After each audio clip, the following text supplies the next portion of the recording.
Hey, what up? Big day for the First Descendant. The devs just dropped the patch notes for update 1.210, and this is going to launch today. It's being worked on as we speak. They actually pushed it out a little bit. It was supposed to be live right now, but it's going to be going live, according to them, 8 a.m. Pacific Standard Time. Let's see. And it's loaded with new stuff to dive into. Let's break it down. Wait, did we just become best friends? So nice to meet you. I think you're cool. After you wrap up the Fortress Zone in Endgame, you'll be able to jump into the new Sigma Sector main quest. It picks up after the Descendant Corps take down the first Ironheart, and it's supposed to have some cool lore vibes, continuing the story along. It's all about the zone that's been locked off for a century due to void erosion, now crawling with enemy traces. There's a neat side challenge too, so you're going to investigate all the early Descendant traces listed in the list of major battlefields during the apocalypse, which you can unlock after basic training for Descendants, and you'll score a special chest attachment. Solid reward for just poking around, I guess. There's a couple operations that are going to happen here. You'll need to finish the main quest, Responsibility, Regret, and Atonement to unlock it. Here's the rundown. So the new field, Sigma Sector, splits into two zones: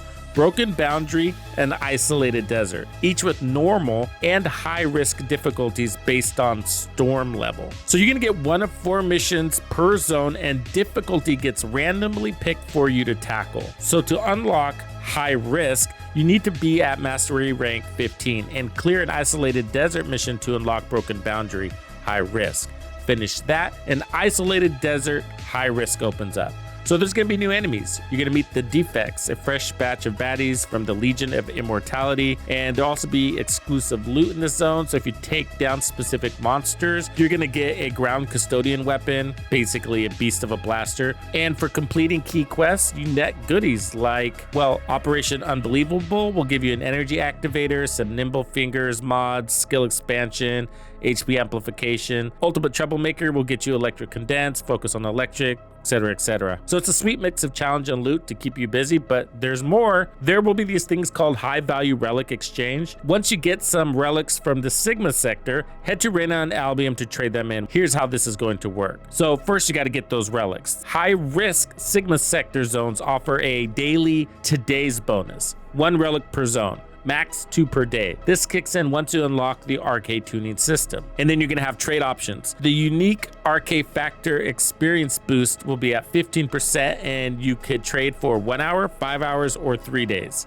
That's pretty darn generous. Equipment slots, you can purchase those, +1 up to 100, and same with storage slots. I think this is going to be perfect for beefing up your setup without having to grind too hard. So I know you've all heard about the new Descendant, Serena, so you'll snag her blueprints and materials from the same Sigma Sector drop-off operations. Here's the scoop. So her passive is called Divinity. You're going to get bonus stats when she's midair, especially for weapons. Sacred Flame, and this shoots flames that deal damage and slap repentance on enemies. Continuous damage, lowers fire resistance, chance to recover ammo. So while that's happening, you're going to grant Blessing to allies, which is going to heal HP over time. And Blessing also heals Serena for a percentage of her max HP every second. So Sacred Flame will penetrate the terrain when used on the ground and explodes on contact with the ground when used in midair. And then Repentance deals continuous damage and reduces the enemy's fire resistance. And firearm attacks against enemies inflicted with Repentance have a chance to recover rounds for the firearm in use. That's pretty cool. So Ascension, you're going to toggle this to cut gravity and get buffs based on your ammo type in midair. So general rounds are going to boost multi-hit chance and damage. Special rounds adds an AoE to firearm damage. Impact rounds recovers MP on crits. And then high power rounds chance for extra fire skill damage. Just be aware that Ascension will tweak grappling hook cooldown and jump though. Okay, and then there's Soar. So ground use launches her high, midair use zips her in your chosen direction. Hold for longer movement. Reload your weapon and resets jumps too. Redemption. So ground use gives Prayer of Redemption, damage reduction, HP MP recovery when it ends, to Serena and all allies.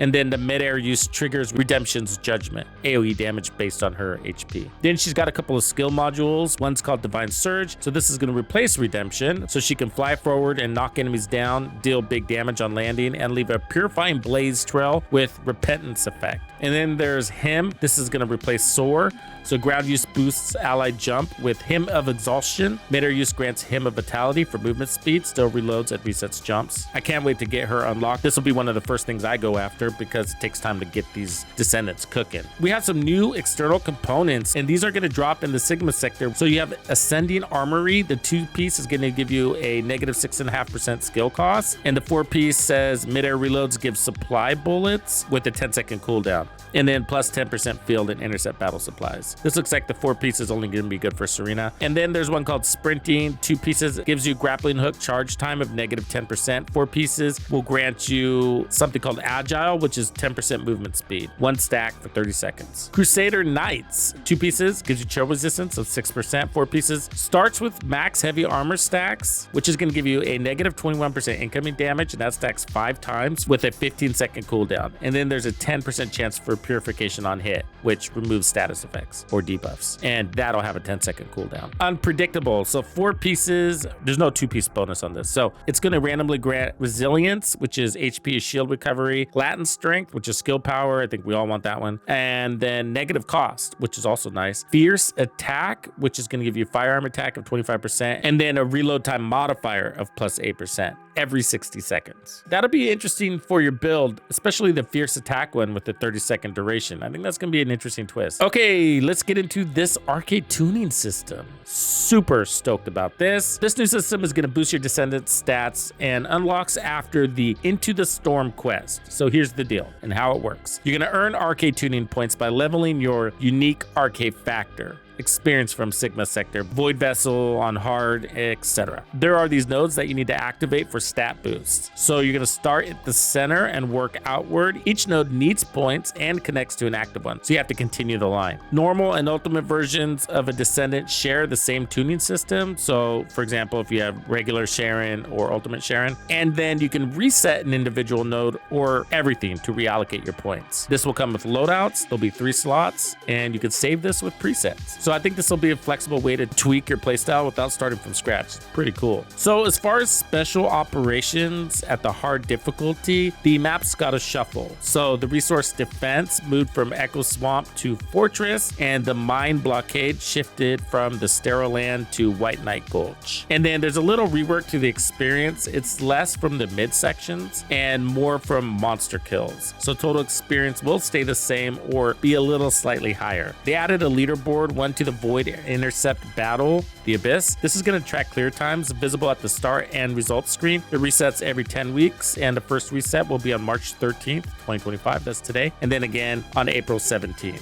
Plus, meet the new Colossus. His name is Tormentor. He'll probably look familiar, but he does some things different. So he's electric attributed. You have to be at Mastery rank 18 to do this and complete the most powerful Colossus quest. That'll be required. He's going to spawn these plasma cubes that are weak to continuous damage and unleashes a thunderstorm in Void Reflux mode. So toxic attacks are your friend here. So look forward to using Freyna, maybe even Keelan, especially after they rework these Descendants, which is coming in one of the near patches.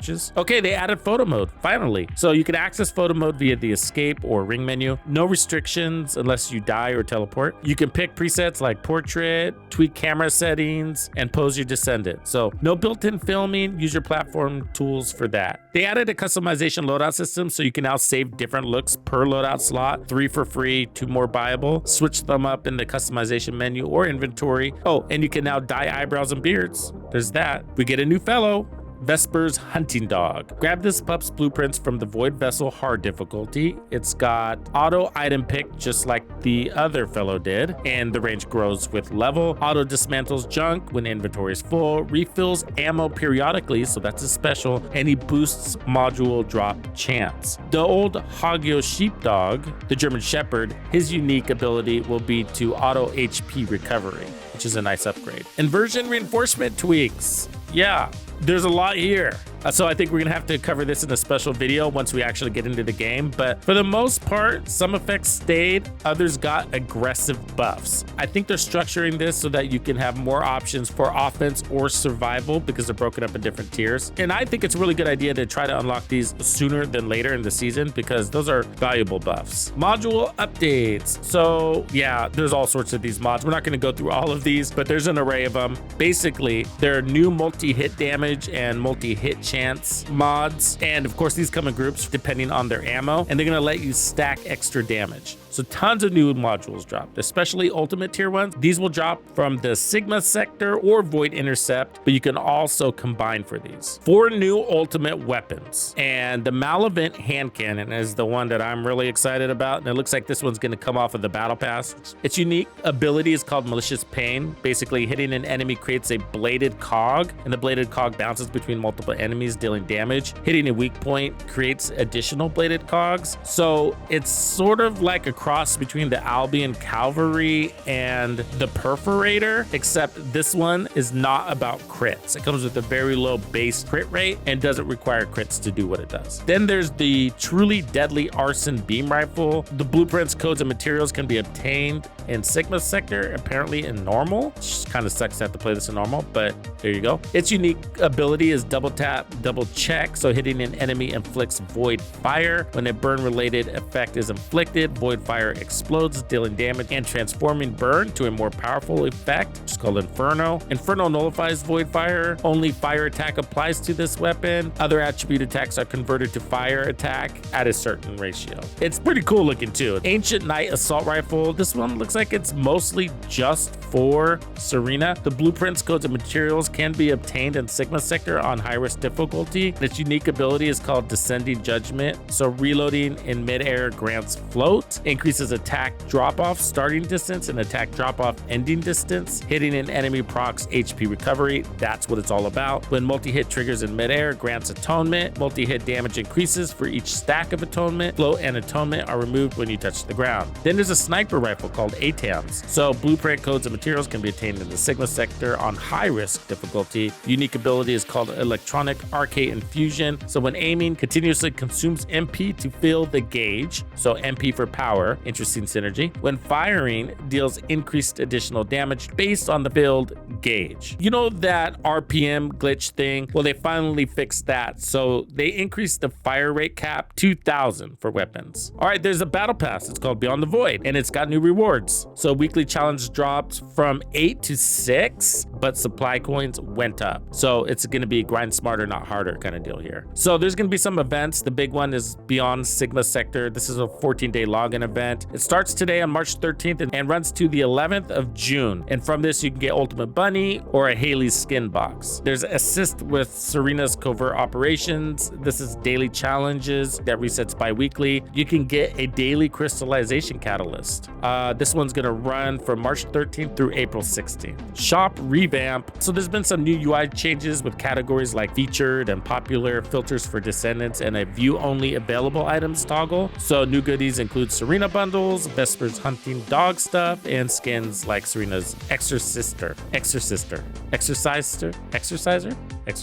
So reactor implants are here. You can now transplant optimization conditions of reactors to other reactors' first optimization condition. So you're not stuck with that weapon slot being allocated to something you don't need. The ETA 0 is now going to have Excava blueprints, intercept battles. They're going to have faster starts or quicker solo matching. That might mean you can't build up things, something to look out for. Invasions, bigger pickup weapon range from 1.5 meters to 3 meters. So like for shooting those weird googly eyeballs. Field missions, shorter timers in Kingston and Steroland. I think they wanted to go faster. Dungeons, new doors, adjusted spawns. They added that altitude cap they were talking about. This related to Keelan, where you can basically keep going up and up. So if you ascend beyond a certain altitude, you will respawn on the ground. There's no actual ceiling, you just respawn. Okay. There were some monster nerfs, so maybe a few of these guys will be less annoying. There were some weapon module changes. Changes were made to add fire rate option to tactical rifles. I think there was a glitch with that, so they took it away. Things like Secret Garden and Greg's Reverse Fate. With tactical augmentation cores, you can now add fire rate. Bunch of UI changes. They improved the customization related to painting, so you can now paint more parts of your Descendant to get a more unique look. Encrypted vaults are going to be easier to find. They're going to show up on a map with an icon, and they're going to have fewer potential spots, max of 5, and they'll spawn more often, like 1 to 2 per battlefield. There were some bug fixes, but I'm not going to go through those. Okay, this one I saved for last because it's pretty darn important. So, module setting implant system. So you can now transfer module settings applied to the normal Descendant to the ultimate Descendant. We've been asking for this forever, right? So transferring to the ultimate Descendant requires a photonic implanter. It's a very rare item. The max capacity up, which comes from the activator, and assigned module socket types, which comes from catalysts, of the normal Descendant can be transferred to the ultimate Descendant as is. This means that both energy activator and crystallization catalyst applications are transferable. However, the assigned socket type is implanted into the same slot position, and the initial module type of a standard Descendant is not implanted. That part they're talking about, you know how they come with pre-assigned slots? So those aren't going to go. After the implant, the normal Descendant loses the max capacity up and assigned module socket types. So they're like reverted to default. Any duplicate max capacity up and assigned module socket types applied to both normal and ultimates are returned as consumables. So I think that means if you already have the ultimate and the regular and you merge them together now, even though both of them are built up, any things that overlap will be coming back to you as actual catalysts. And that's basically it. That's update 1.210 in a nutshell. This all happens today. Well, eventually. Drop your thoughts below, but I gotta tell you, I'm stoked to get in. Let's do this. Catch you in game. Thank you for hanging out with me. I'm Tuxedo Bandido, and if you found this video helpful, be sure to hit the like, subscribe, and turn on your notifications so you don't miss out on the good stuff I have coming for you. And if you like content like this, be sure to check out the video I have recommended for you right here. If you have anything you would like me to cover, be sure to let me know in the comments below. And thank you to all the channel members and donors who make things possible. Tux Nation wouldn't be the same without you. When you buy or download anything for the First Descendant, be sure to use Tux's creator code to support the channel. Easy peasy. Wait, did we just become best friends?